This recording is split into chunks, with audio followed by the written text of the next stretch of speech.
And I'm also going to repeat very briefly my introduction from yesterday in case people online didn't hear that. So first 2 or 3 minutes you will have heard already, and then we'll move into something new.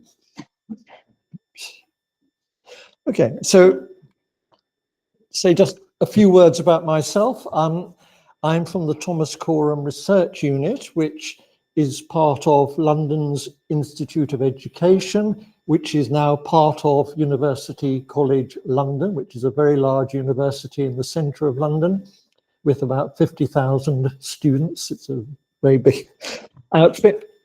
And as you will see from, but Thomas Coram Research Unit started in 1973, so we recently had our 50th birthday. And to celebrate that, we published this book, which you can see on the screen, Social Research for Our Times, which has 20 chapters on our past work and our present work at Thomas Coram. And I wanted to stress again that because it's published by University College London Press, it is free to access online, as all of their books are. It's a very advanced publisher, so you don't have to pay a huge amount of money to look at their books, including this one. I mentioned too that the book has 3 sections. The first is on services and policies for children, young people and families. The second section is on family life, gender and minority communities. And the third is about methodologies, innovative social research methodologies. And I wanted just to draw your attention to 2 of the chapters in the book which are relevant to today's theme. One is called Men's Fathering and Employment Practices. It's about studies of men, both as fathers and as workers. And it reflects a strong theme of work in our research unit's lifetime into gender and fatherhood. And the second chapter is the development of an international research field, the case of parenting leave. And this chapter describes how care leave for parents has become an increasing field for research and researchers. It's really, in my career, it's grown enormously to become, I mean, there are lots of people now working in this field. So there have been big changes there.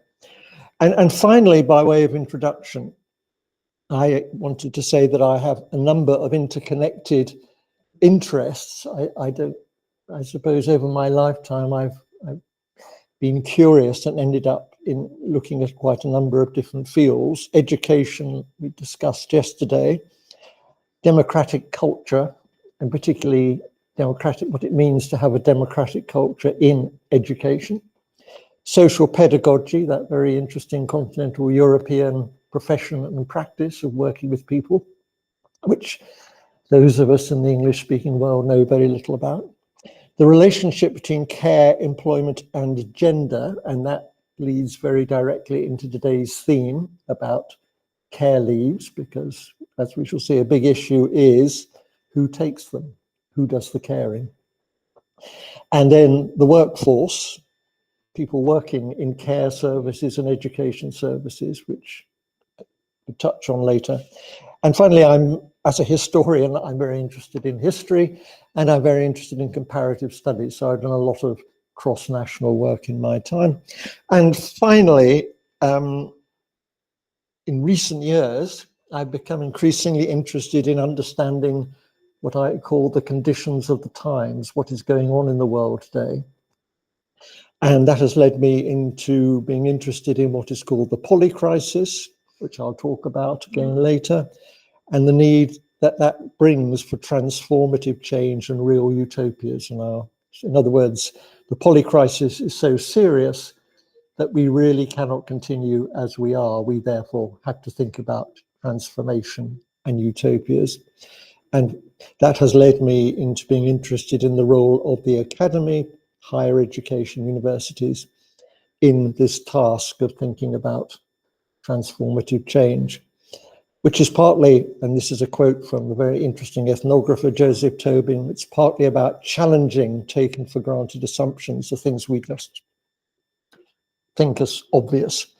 and expanding what he calls the menu of the possible, thinking what alternatives there might be. So that's a rerun. I'm sorry for those of you who were yesterday that you had to have a repeat performance. And today's menu is again in 3 parts. I want to start by talking about what care leave policies are. I'm going to define them, look at their evolution, and summarize where we are today with this, I think I can say, a very important area of social and family policy. I'm going to pick out some of the issues with care leave policy today, as I see them. And again, I don't assume that what I see is the same as you see. So I'd be interested to hear if you see different questions, different problems, and then suggest possible future directions, some of the ideas about transformation, which myself and others are working on.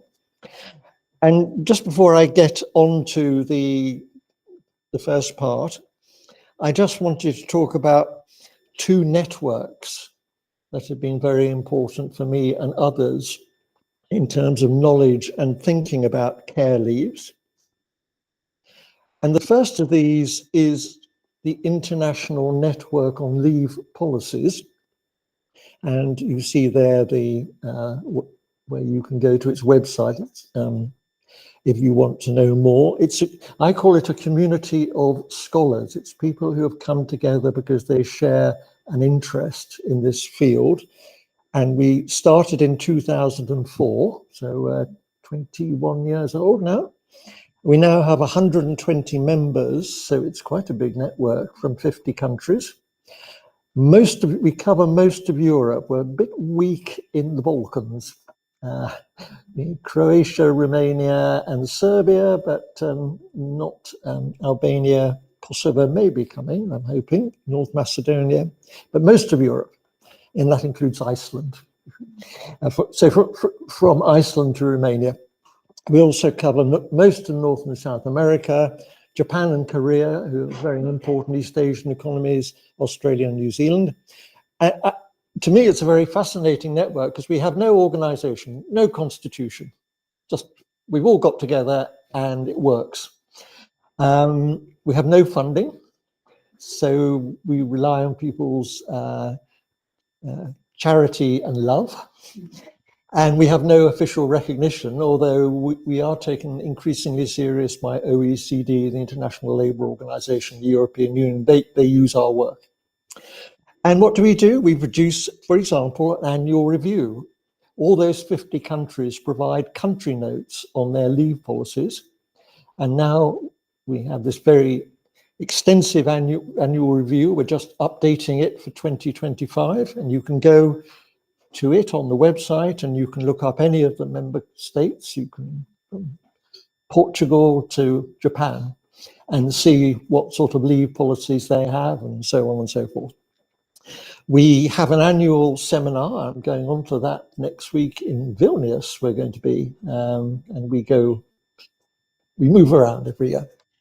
And we also produce publications, or rather people come together, and because we come together, we produce publications, research proposals, and other collaborative activities. So it's a very interesting model for how people can develop networks. And when we started, research in this field was really not that extensive. And I said, since then, it's become a boom industry. And for example, we run doctoral schools for young doctoral students, because now more and more want to do their theses in this field. The other network is called Parental Leave Policies and Social Sustainability. And again, you'll see where you can get onto the website. And this is funded. This is funded by what is called the European Union COST, which stands for Cooperation in Science and Technology. Very big, and it's a very big program. Most of it is in the physical sciences, networks in all sorts of fields of physics, biology, you name it. So we are in the social science field, And it's really to support, it funds research and innovation networks. It's really about supporting networking and those sorts of things. And our brief is to advance and disseminate research and knowledge about the significance of paid parental leave for the social sustainability of society. So the focus is saying, how can care leaves contribute to sustainability?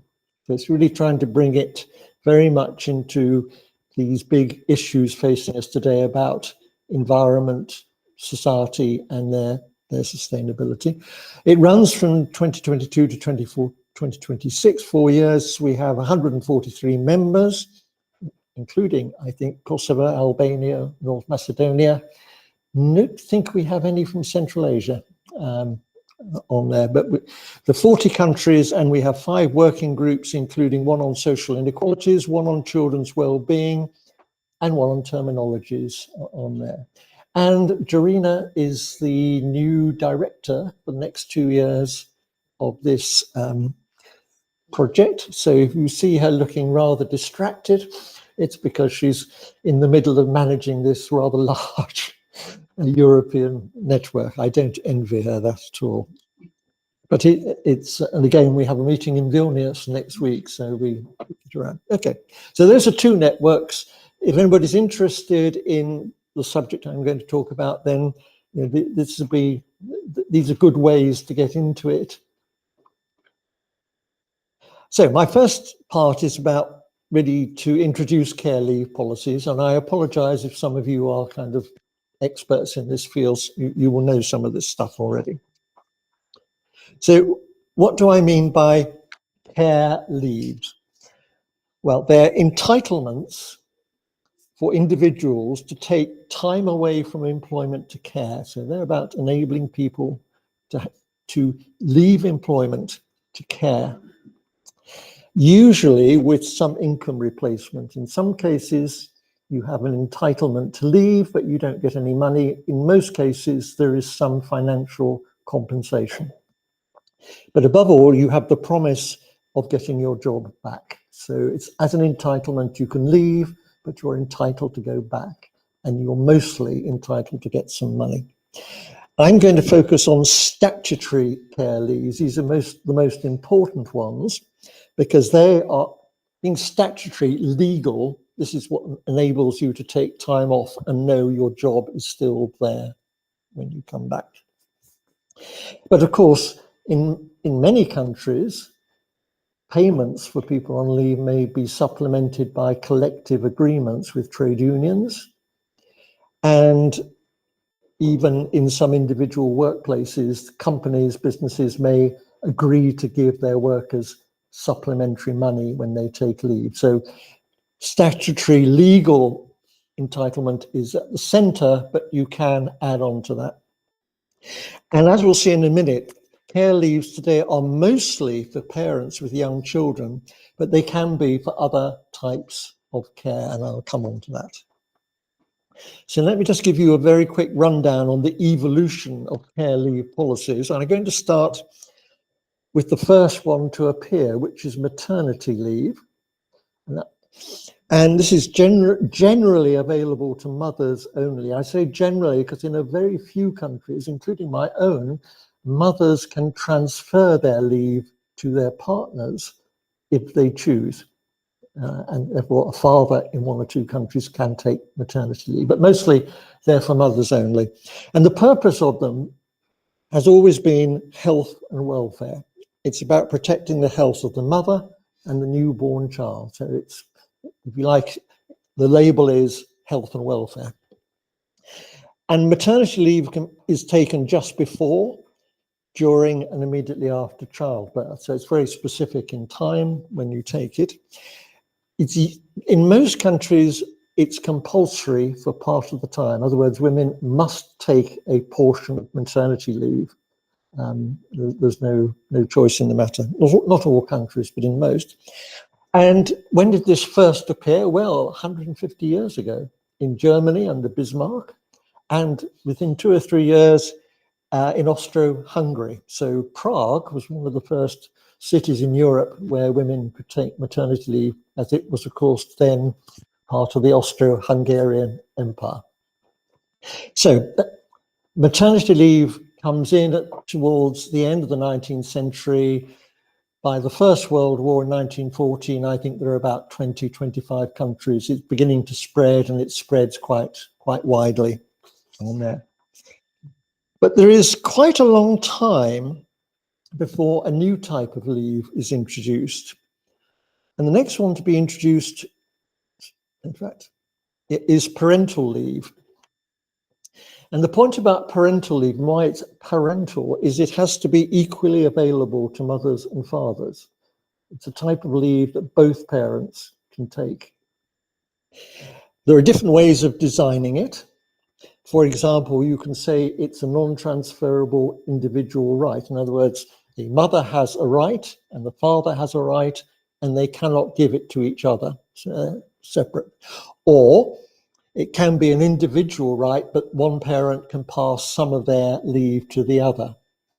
The mother can say, I will give 6 weeks to the father, or the other way around.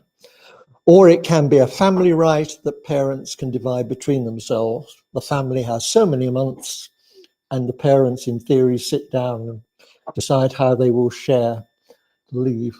In practice, you may not be surprised to hear that when it's a family right, mothers take it, and fathers very rarely do.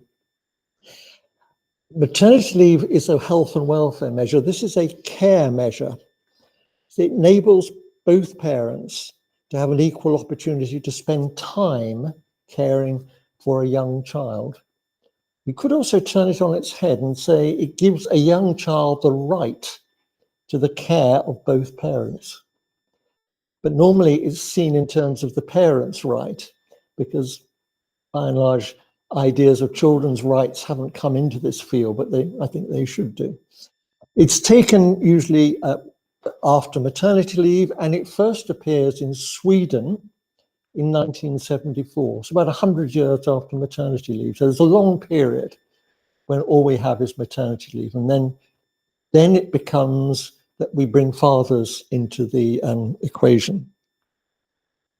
And then the third type of leave, which follows quite closely after parental leave, is paternity leave.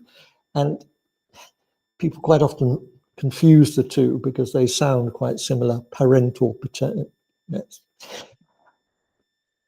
Just maternity leave is available to mothers only. Paternity leave is for fathers only.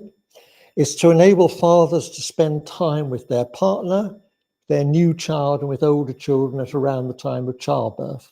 So it's there really so the father can be present at that sort of moment. And it's usually taken soon after birth, often at the same time as maternity leave. So parental leave is after maternity leave, paternity leave is at the same time. And at this point, it becomes rather boring because more or less all the recent developments in leave start in the Nordic countries, and you get bored saying, oh, it's Nordic countries again. This is the truth. Paternity leave first appears in Norway in 1977, but it's unpaid.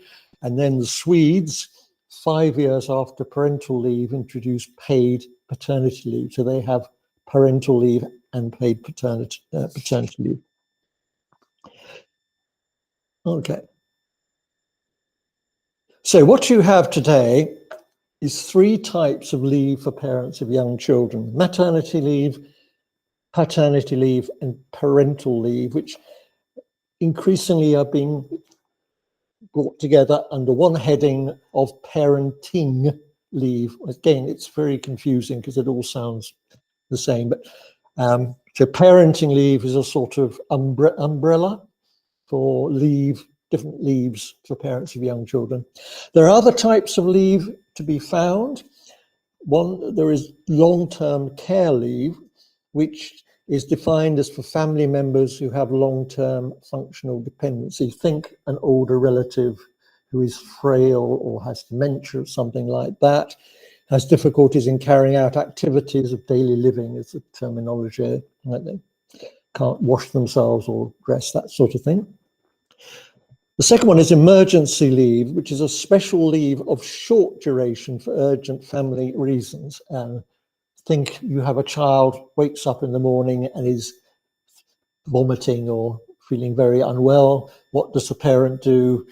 It's an emergency. They probably have to take time off work. We've all had that experience. My youngest daughter had asthma a lot, and when she woke up with asthma, you couldn't leave her, of course. So what do you do?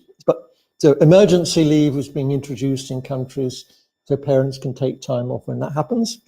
And then most recent is what I call self-care leave, which I talk about as a response to a specific and significant event or condition. And examples of that are menstrual leave. You see that in Korea and Spain. Some people are talking about menopause leave, these sorts of bereavement leave, which is being introduced in Greece and Iceland. There are probably other examples I haven't picked up. And a couple of countries have domestic violence leave. So you take leave off if you have been the victim of domestic abuse on there. But you can see there's a sort of, it's not general, but some countries are sort of beginning to explore these very specific situations.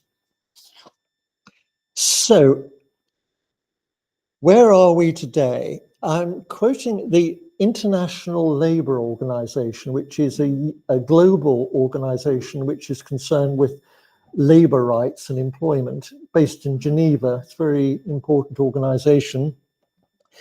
I have recently produced a really interesting global report on care, including care leaves, and they've actually looked at the availability of these different types of leave across the world.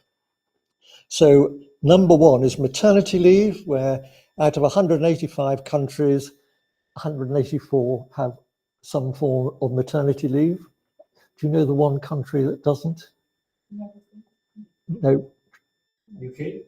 Nope. Farther afield on the wrong side of the world. Tonga. But if you see 182 have paid leave, so virtually everyone has, and the two who have leave but not paid, one of them is Papua New Guinea, and the other is the beacon of freedom and democracy, the United States of America, which I've always asked my American friends to explain to me this, and yeah, it's still, well, I could spend the whole of the rest of this session discussing why the wealthiest country in the world doesn't have this, but it is the case that they don't. In most countries, they have at least 14 weeks of paid maternity. So maternity leave, you can say, is essentially global with one big exception. So that's, they will see that many women still cannot get it. We'll come back to that. The second most common is paternity leave. That's the one for fathers to take at the same time as their partners are at home. 115 countries, what's that? About 2/3 of countries in the world now have paternity leave, mostly paid, but look at the average time, just 9 days. So maternity leave is 14 weeks or more. Paternity leave tends to be around 2 weeks, a bit less. Parental leave, caring leave after maternity and paternity leave, both parents can take. Here we're dropping off here, 68 countries, 1/3 of the countries, and quite a lot, 48 are paid, but 20 don't pay. And that averages 2 years. It's quite a long period there. Sorry? It's an average only, but we have up to 3 years. And Yeah. And then that long-term care leave, which is for looking after perhaps older relatives, you'll see 55 countries, again about 2/3 pay, but the length and the pay vary enormously from a few weeks to months and months. And then emergency leave, that time if your child or somebody you're looking after is sick or something, quite a lot of countries, 127 countries, what's that, 3/4 have that. 101 pay, but that is mostly paid by employers. The other ones, we're talking about payment by Social Security or other forms of public funding. When it comes to emergency leave, if it's paid, employers are expected to pay for that. Now, those are national figures. Internationally, there are two organizations who are significant here for setting standards. The first is the ILO, the International Labour Organization I mentioned, which back in, when was it, 1921, I think, introduced a convention to set standards. More recently, it has a convention number 183, which I think is 2000, something like that. And that sets minimum standards for maternity leave. It says that should be 14 weeks at least 2/3 of pay. That's the standard. It also said there should be paid breastfeeding breaks as well. And there should be protection against dismissal. The European Union, of course, there's no legal power. If you're a country, you can ignore it. You don't have to do anything. European Union has standards which are in legal directives. So member states of the European Union must follow the standards that the European Union sets. And it now sets minimum standards for all three parenting leaves, maternity, paternity, and parental, and has very recently introduced a standard for carers leave, which is, if you like, more towards adult care. It's very weak, 5 days a year, payments up to countries, but it's a start. It's a sign of the spread of what's going on. So, yeah, please. Regarding those directives, is it true that if those European countries who want to follow, but they don't meet those standards, they're not punished? Well, I don't quite know. In general, countries do. First of all, it has to be said that the standards are not, if you like, they're a lower common denominator. So it's not like you have to be like Sweden or Norway. They're quite low. And in my experience, countries do, but because directives are the result of governments arguing, and no government is going to agree to a directive that they think is impossible for them to meet. So by and large, what they do is push up the lower standards a bit. I think the European Commission can take measures if a country does not conform. It can do. I'm not aware of this happening in this field. I could be wrong. I know in Spain at present there is an argument going on, but that is continuing. But in general, I mustn't talk. The United Kingdom had a very difficult relation when it was in the European Union, and it blocked the adoption of parental leave directives for many, many years. When the European Union wanted a directive on parental leave, Margaret Thatcher said, no, and it was vetoed. And eventually they got round it because the United Kingdom said, we are going to withdraw from all social policy. So the rest of you can carry on, we're going to withdraw. So there are various ways round really difficult countries, but in general, I think they do follow. And what I would say is important about this field is the European Union provides a place where this issue is discussed.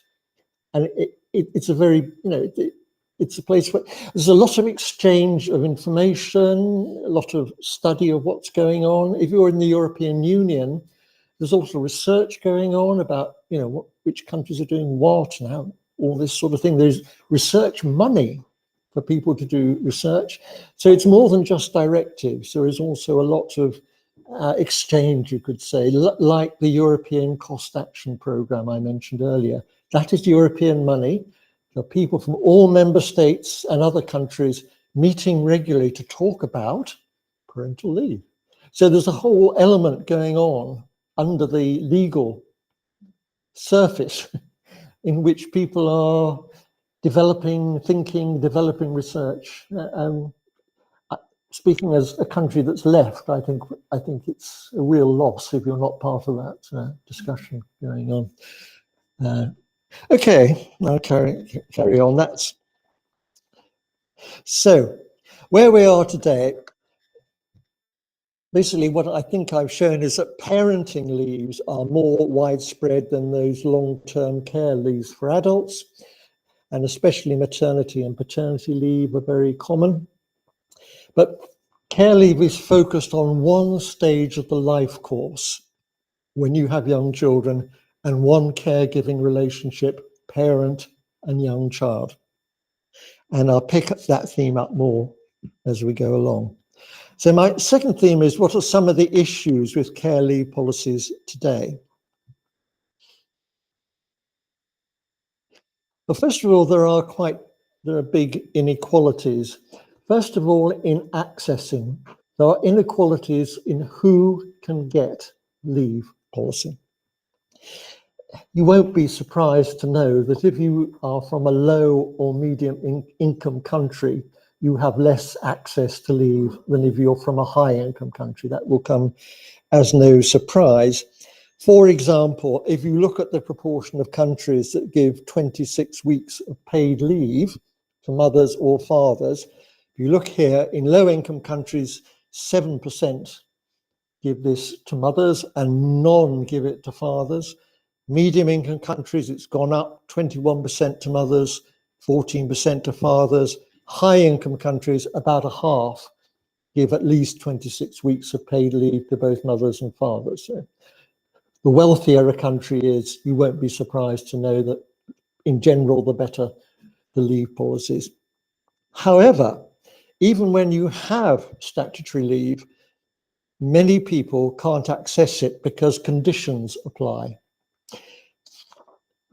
And the main reason for exclusion is because in countries where there are many workers in informal work. And that's mostly again in lower and medium income countries, especially in the global south.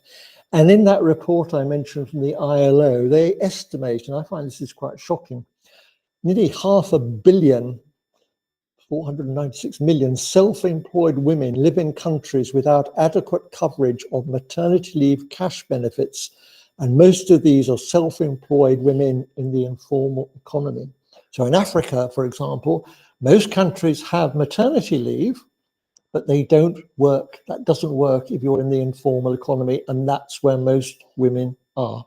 So if you look globally, that's a huge problem, and I guess not only in care leave, in terms of social security in general. But there are also exclusions in high income countries, not as many, but still significant. Most of those exclusions are to do with employment conditions. So you may have a country that says people who have temporary work are not covered, or if you don't work so many hours a week, you're not covered, or if you haven't worked for so long in the last year. But some other conditions also applied, say, to families. Most high-income countries apply parenting leave to same-sex parents, but some countries don't, particularly because they don't recognize, for example, same-sex marriage or same-sex adoptions. So there are issues there about type of family, type of household, which take us into very complicated areas. So inequalities are greatest in the informal economy, but in most countries, there are still problems of people, men and women, accessing, and particularly people in marginal work and who are in minority types of families. And I should say, if you're interested in this field, there is something called the Research Handbook on Leave Policies, which is a very large and heavy book full of very interesting chapters on different aspects of leave policy by researchers from all over the world. And it's very expensive. There are a lot of these handbooks being produced and they're shockingly expensive, but it may be that Charles University has it in the library. So you might want to look for the Research Handbook on Leave Policies. Well, one chapter by Agnes Bloom, she says, only a few countries have moved towards a model that provides universal benefits, and can thus be considered inclusive to different groups of parents. So only very few countries, it's universal. Most countries still apply selective criteria and strict eligibility rules so that, for example, many workers in the informal sector don't qualify, and in many Western and Eastern European countries, mothers are not eligible for an income-related leave benefit due to precarious and/or interrupted employment careers. So even if you're in a high-income country, I would repeat, it's still not perfect. Still a long way from saying any citizen is entitled to care leave. Okay, let me continue this theme of inequality. Second theme is about the use of care leaves, and probably you will not be surprised that women use care leaves more than men, even when they're equally available. So parental leave, you remember, is equally available in theory to men and women, but women use it more, especially when it is a family entitlement. And OECD, which collects very interesting information on care leaves in their family database, like you probably do come across OECD, it's very interesting. They say on average across countries with available data, and these are high income, men make up only about 1 in every 4 users of parental leave, with the share in several countries lower than 1 in 10. So you can see that even though in theory it's equally available, it's not equally used. We do know, however, that men are more likely to take parental leave if certain conditions apply. It has to be an individual entitlement. In other words, a man gets so much and a woman gets so much, not a family gets so much. Secondly, it has to be non-transferable. If it's transferable, men tend to pass it across. And thirdly, it has to be well paid. I would say it needs to be well paid for women as well, but it needs to be well paid for men. But these conditions are still not common. If you look at the annual review of the international network, you can see we have tables showing you which countries meet these conditions and which don't. So the design of your leave policy does matter hugely. And there is much variation in design. We look at countries, even those in the EU with the same directives, vary an awful lot in the length, in payment, in eligibility, in flexibility, in even terminology. Different names, even if you translate them into English for the same type. And they vary in terms of whether they give incentives to fathers to use parental leave. And again, this is part of design. Does the design of your leave policy incentivize fathers to take leave? One way of incentivizing them, as I have said, is that it's a well-paid, non-transferable individual right. You use it or you lose it. So in that case, if the man has, say, 3 months, if he doesn't use it, it's gone. You can't move it to the mother. So if you don't use your leave, the family lose it.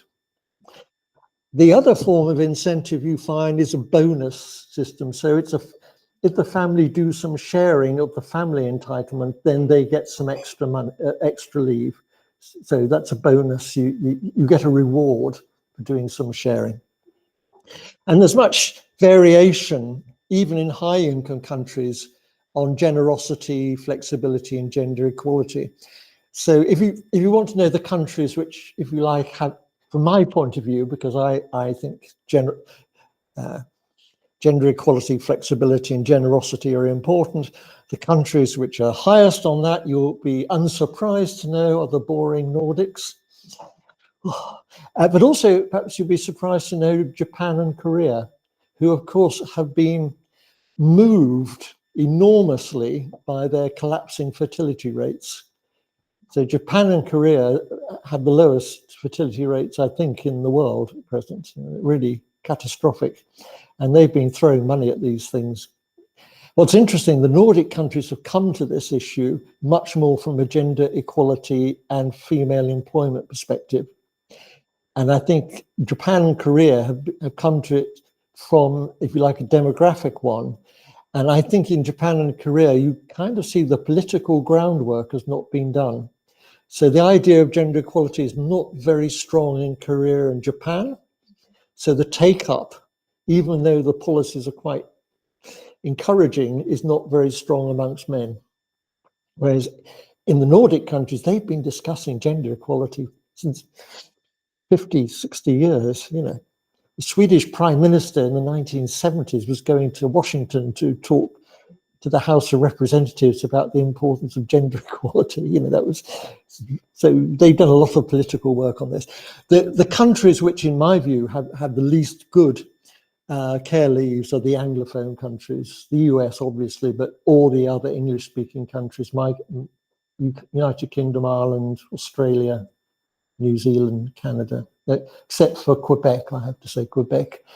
The Francophone country in Canada has a really quite strong parental leave. So that's the sort of contrast.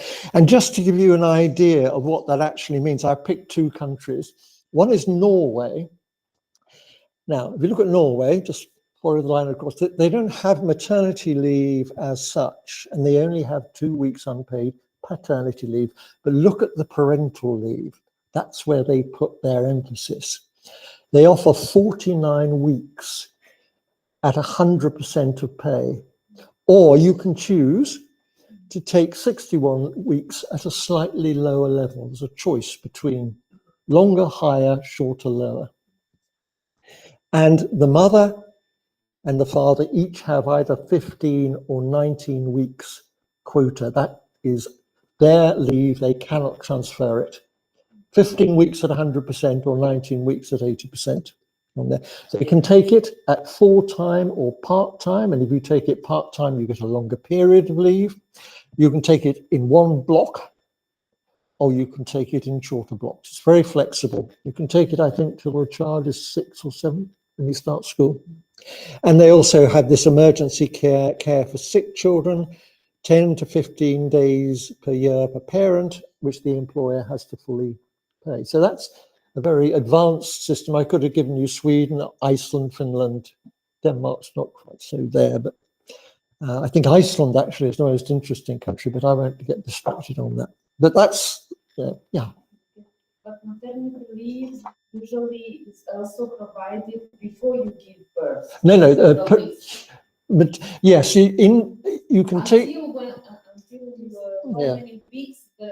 You can take some of your maternity leave, your parental leave before birth if you're a woman, but also if you have particular health issues, then you get additional leave. So, in Norway, you can see that there are no maternity leaves. yeah, well, yes. In fact, the same for Sweden.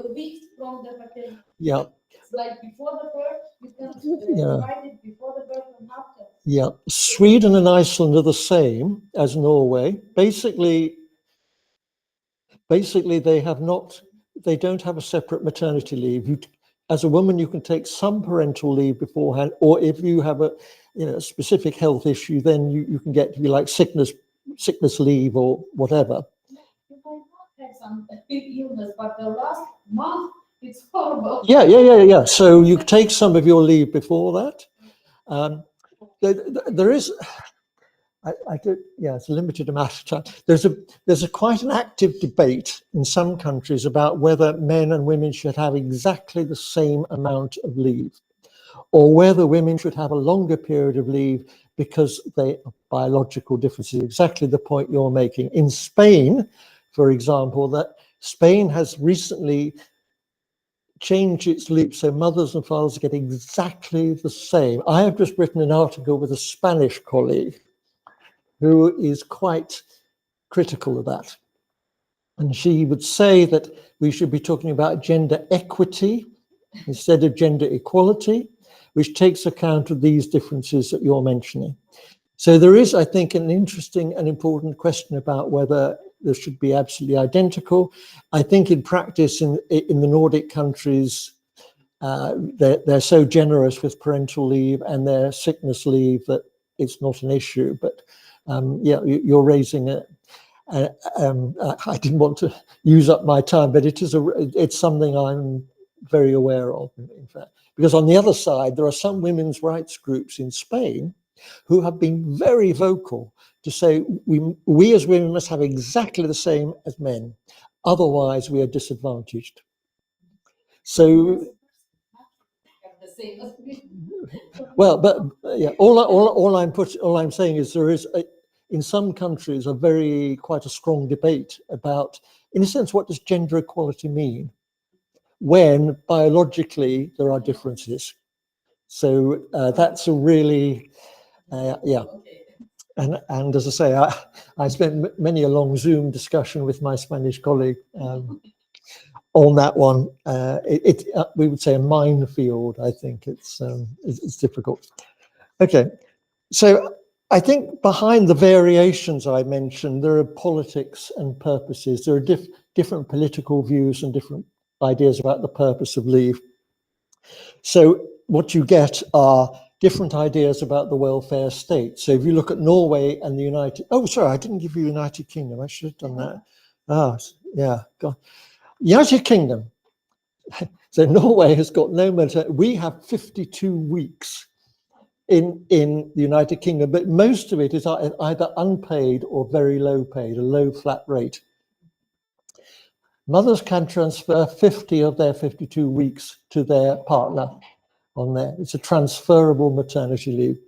We have a paternity leave, which is 2 weeks, but again, it's paid but very low rate of money, about 170 euros a week. And we have parental leave, but again, it's only 18 weeks per parent, and it is unpaid. Consequently, hardly anybody knows about it, and hardly anybody takes it. And the strange thing about our parental leave is you can only take it 4 weeks a year. You can't take all 18 weeks in one block. You can take 4 weeks first year, 4 weeks. It's crazy. And you can take time off if there's an emergency, which is unpaid, and the length is not specified. It's again very weak on there. So what we've done in the United Kingdom, we're one of the last countries in Europe to adopt maternity leave. We then jumped in with a very long maternity leave for reasons nobody can remember, and we spent all our time building up maternity leave and not taking parental leave seriously. Norwegians and the Nordics have focused on parental leave and downplayed the idea of a separate maternity leave. But you can see in the United Kingdom, which has what Esping Anderson would say is a classic liberal welfare state with low benefits and targeting, has this very weak leave policies, are mostly unpaid. Norway has a very strong social democratic welfare regime with an emphasis on strong payments, etc., etc. So yes, I nearly forgot that. So, sorry, I'm pushing the wrong button. Okay, so there are these different ideas in countries about the role of the welfare state. You will all have come from countries where there are different ideas about the role of the welfare state, minimal, maximal, universal, targeted, different cultural values and expectations. The Nordic states, as I've said, have a very strong commitment to gender equality. Some other countries in Eastern Europe, it's perhaps not so strong. And different political forces and processes, different political parties tend to have different positions. For example, if you look at the Nordic countries, social democratic parties believe in individual entitlements for parents. There should be a father's entitlement and a mother's entitlement and not transferable. The right-wing parties should say that that is too prescriptive. It should be a family entitlement and parents should choose how they divide it up. Similar, so that's an example, and you can see it in other political parties in other countries. They have these different views about individual choice and so on and so forth. And there are different views about why you provide care leave. There's the maternal and infant health argument, which influenced Bismarck in the 19th century, and is still very important, of course. It's important to have time off at that very vulnerable period of life. Fertility, of course, has many times been a driver that people believe that leave policies will encourage more births. Gender equality in some countries, many countries, has been increasingly important, as has employment and economy. We need to get women in the labour market. We need to use their skills. We need to have policies that will enable them to remain in work, and family policy, helping families to cope. So there's different purposes, different politics going on. And I think the final issue I wanted to pick up on was the relationship between care leaves and care services. In most countries, there is what has been called a care gap. In other words, there is a gap between the end of well-paid parenting leave and the start of an entitlement to an early childhood education and care place. So if you look at Norway, they have roughly 12 or 13 months of well-paid parental leave. All children have an entitlement to a kindergarten place from 12 months of leave. So in theory, there is no gap. Same in Sweden, same in Finland, same in Denmark. This is not common elsewhere. There's usually a gap. In my country, we have 6 weeks of well-paid maternity leave. So once your child is 1.5 months old, you stop being well paid to be on leave. And we've just introduced a right, but only for children of working parents, to a place in an early childhood service from 9 months. So there is a gap there, and there is no right to a place for children whose parents are not working, which I think is a real issue from a children's rights point of view. So I think it raises the issue that care leave and services should be complementary and not substitutes, so that long, low-paid care leaves without services undermines gender equality. So if you get countries which offer 3 years of low-paid parenting leave and no services for young children, that just encourages continuing care of children to be with their mothers. Okay, so care leave today, to summarize, has been expanding and evolving, especially in the last 30 years. It really has become a major social policy field. It's focused, though, on one stage of life, on one care relationship. It's unevenly available between countries. It's not inclusive within countries.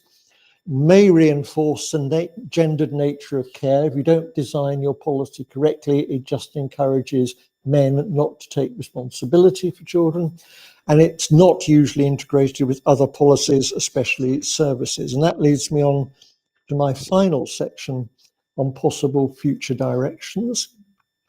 And just to take you back to yesterday, I start by picking up that theme that we're living in the world of the polycrisis, this world that Adam Tooze has described, and other people, of converging existential crises which are coming together, and where the crises are more than the sum of their individual parts. And these are crises that are putting ourselves and our planet at high risk. And one of those crises, I mentioned yesterday, environmental crisis, crisis of science and technology. I suggested the crisis of neoliberalism. But the fourth one I mentioned was the crisis of care. And if you're interested in care, and I think it's a really, really important field, there is a lot of very interesting writing today about what is called the crisis singular or crises plural of care. And one of the leading people writing about this is the feminist and political scientist scholar Nancy Fraser, who some of you may have come across. And she writes about the crisis of care. She says it is the pressures from several directions that are currently squeezing a key set of social capacities. The capacities available for birthing and raising children, caring for friends and family members, maintaining households and broader communities, and sustaining connections more generally. So she's saying all of these vital capacities are under pressure. And putting it very simply, and I'm afraid it is being simple here. Why isn't that moving on? Yeah. Oh, thank you. Putting it very simply, and we can discuss a more complex view. what is going on, I think, is that the demands of care or for care are increasing, the care of others. We have, for example, elderly people like me, whose numbers are increasing hugely, and most of us need caring. Communities need increasing care because they have been badly affected, I would say, by neoliberalism, but many of them have been undermined by fragmentation and so forth. The environment clearly needs much more care, and the self does. We all need to take more care of ourselves than we've been able to do. So all those demands are increasing, but the caregiving model, the way that we have, how we have relied on supplying care, that is proving unsustainable because the model has assumed an endless supply of devalued female caregivers. The idea has been that there will always be women available to provide these different sorts of care and to do it either for nothing, for no payment, or for a low level of care. And for reasons you will be familiar with, that is breaking down. Morally unacceptable, I would say, but practically not sustainable. And the result is this squeeze on care and care time. And I said yesterday, because it's in the family and the household and communities, I said yesterday, we also see it in the increasing problem of recruiting people to work in care services, which I see in all the countries that I look at. That's interesting. Okay. So, returning to one of my themes from yesterday, that crisis brings dangers, but also opportunities for transformative change. I remind you of dear old Milton Friedman, the godfather of neoliberalism, writing in 1962, when he's saying only a crisis produces real change. And then what matters is the ideas lying around. If you have a crisis, you can get change, but only if you've got the ideas for change there. And he said, therefore, our basic job is to develop alternatives to existing policies, to keep them alive and available until the politically impossible becomes politically inevitable. And I'm old enough to remember 1962. And if you had said in 1962 in my country, the changes we saw under neoliberalism, people would have said you were mad. But they happened. So things happen, and they suddenly, things you think are impossible suddenly become necessary and impossible. So faced by the polycrisis, we need to develop these alternatives. They'll offer transformative change, and we need to work on real utopias. And from yesterday, I talked about real utopias being this idea of Eric Olin Wright. He's really interesting sociologist. Unfortunately, he died fairly recently. He's American, and he did a whole lot of work in all sorts of areas on this idea of real utopias, which in a nutshell is saying you need to have ideas of what you want to see, what do you think is desirable. You need to dream, but you have to do more. You have to think about how you make your dream viable. So you need to have theoretical models, or you need examples you can point to where it's happened. And then you need to say, how do I make this generally achievable? What conditions do I need? So it's really important. What are you saying? Utopian thinking is important. You should be thinking about what you want, but you must combine it with thinking about how you will get there. And I just want to end with two bits of transformative change or real utopias, I think. And the first is from the International Labour Organization's report of 2022, which is this massive report which looks at the state of play across the globe and then looks at the change that is necessary if we are to respond to the crisis of care. So they're saying, yes, we face a crisis of care across the world. What are we going to do about it? And they come up with what they call a transformative package of care policies. And they address this not just to high-income countries, but to every country, including the lowest income country. What they say, to maximize their transformative impact, care policy packages need to be rights-based. In other words, everybody has a right to them, not just people who meet certain conditions. And they need to be gender responsive. They need to be focused on gender equality. They need to be integrated. So different policies need to fit together. Universal and based on solidarity, representation, and social dialogue. They put a lot of emphasis on caregivers and care receivers being involved in planning them.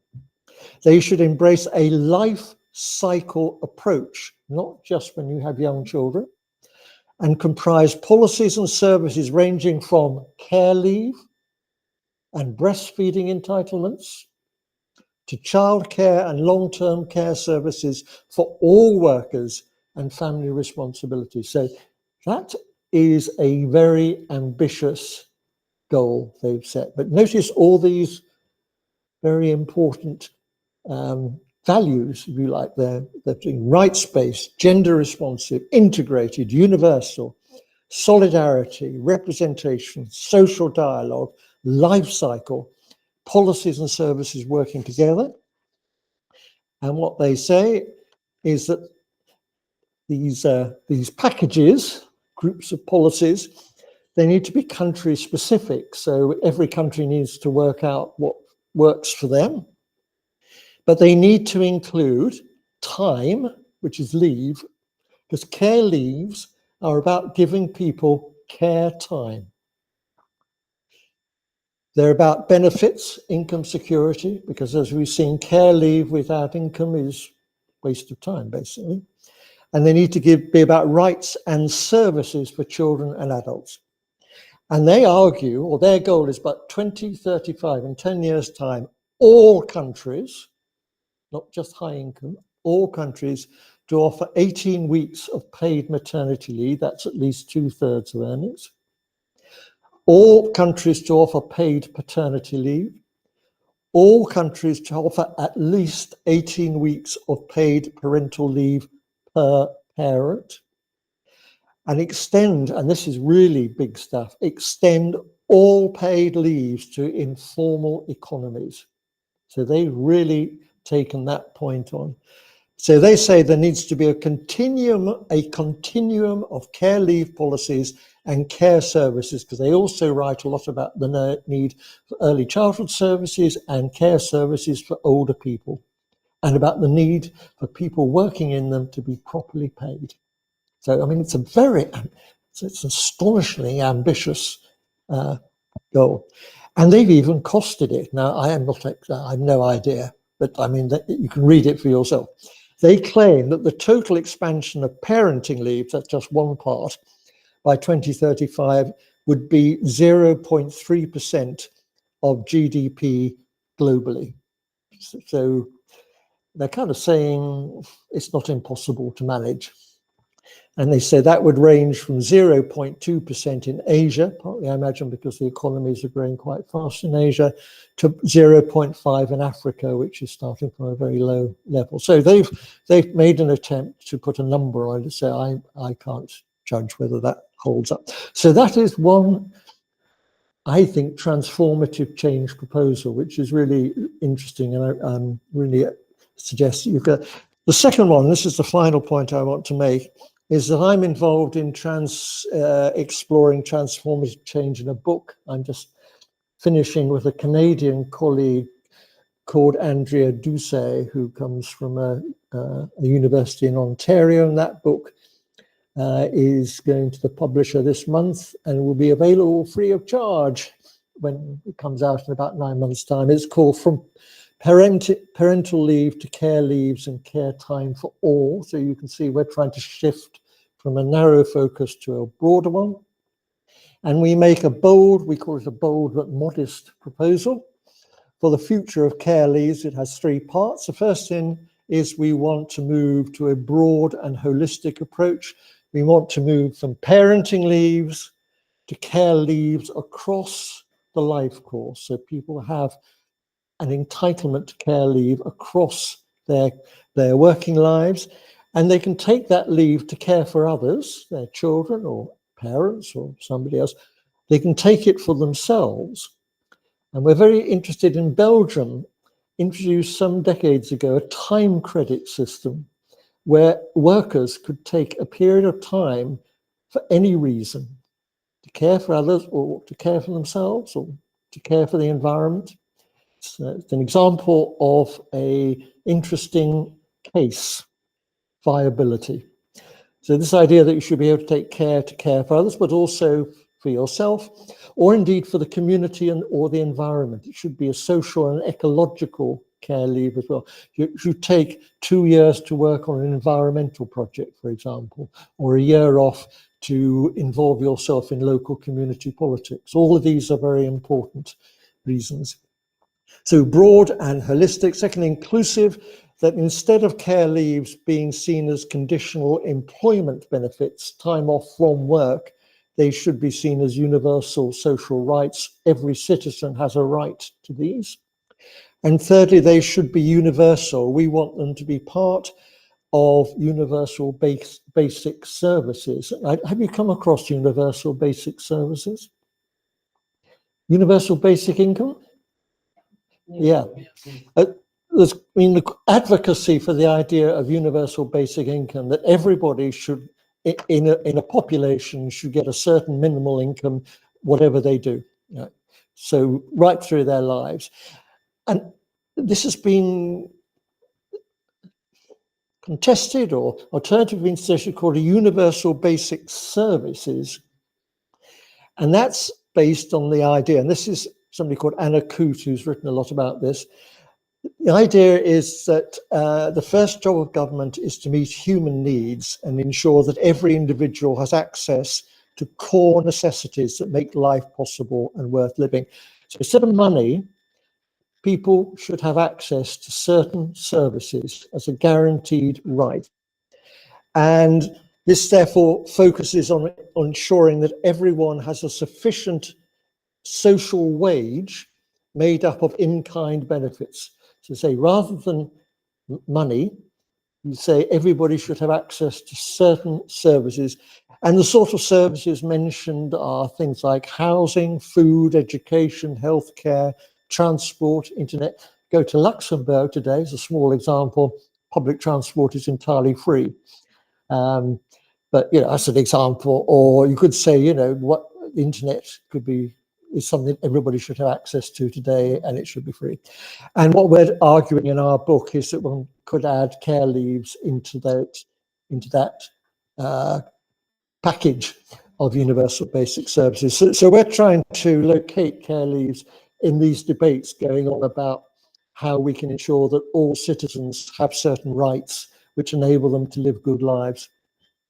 So, conclusion, I'm sorry, I've overrun, but so care leaves are growing and they're a dynamic part of the welfare state, but they're still mostly viewed as a conditional employment benefit, tied very strongly to employment.